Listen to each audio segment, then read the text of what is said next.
যুক্তরাষ্ট্রের ফ্লোরিডায় দুই বাংলাদেশি পিএইচডি শিক্ষার্থী হত্যাকাণ্ড ঘিরে একের পর এক চাঞ্চল্যকর তথ্য সামনে আসছে। তদন্তের অগ্রগতিতে এখন সবচেয়ে বড় প্রশ্ন, এই ভয়াবহ ঘটনার পেছনে কি সত্যি রুমমেটই জড়িত?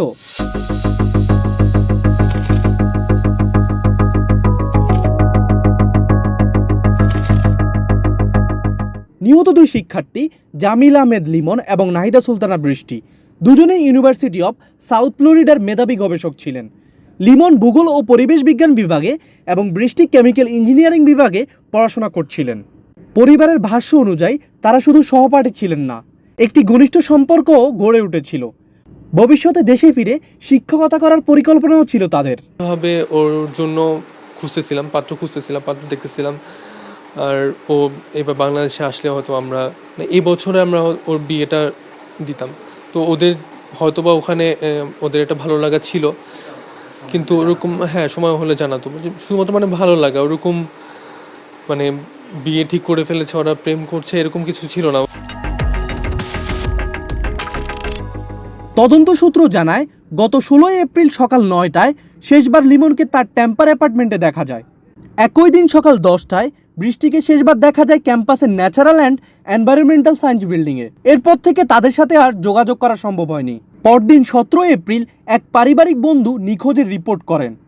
প্রায় এক সপ্তাহ পর 24 এপ্রিল ফ্লোরিডার হাওয়ার্ড ফ্রাঙ্কল্যান্ড ব্রিজের কাছে লিমনের ক্ষতবিক্ষত মরদেহ উদ্ধার করে পুলিশ। এই ঘটনার প্রধান সন্দেহভাজন হিসেবে গ্রেপ্তার করা হয় লিমনের রুমমেট হিসাম সালেহ আবু গরবেহকে। পুলিশ যখন তাকে গ্রেপ্তার করতে যায় তখন তিনি নিজেকে ঘরে ব্যারিকেড করে ফেলেন। পরে সোয়াট টিম ও ড্রোন ব্যবহার করে তাকে আত্মসমর্পণে বাধ্য করা হয়। Are domestic violence, simple battery, domestic violence, false imprisonment, tampering with evidence, failure to report death to LEO or MEO, and unlawfully hold or move a dead human body in unapproved condition. প্রাথমিক জিজ্ঞাসাবাদে তিনি লিমনের মরদেহ ফেলার জায়গার তথ্য দিলেও বৃষ্টির বিষয়ে স্পষ্ট কিছু জানাননি। তবে তদন্তের নতুন মোড় আসে যখন পিনেলাস কাউন্টির একটি জলাশয় থেকে একটি খণ্ডিত মরদেহের অংশ উদ্ধার করা হয়। ধারণা করা হচ্ছে এটি বৃষ্টির দেহাবশেষ হতে পারে। বর্তমানে ডিএনএ পরীক্ষার মাধ্যমে পরিচয় নিশ্চিত করার চেষ্টা চলছে।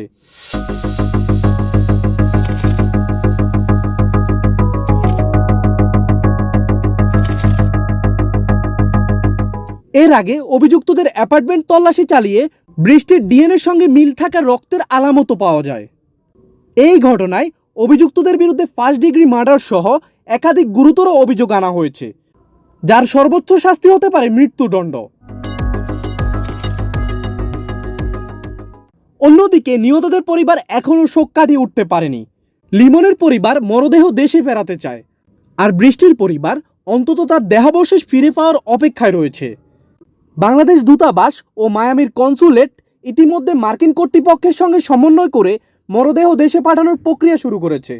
এই ঘটনায় প্রবাসী বাংলাদেশি কমিউনিটিতে গভীর শোক ও উদ্বেগ সৃষ্টি হয়েছে।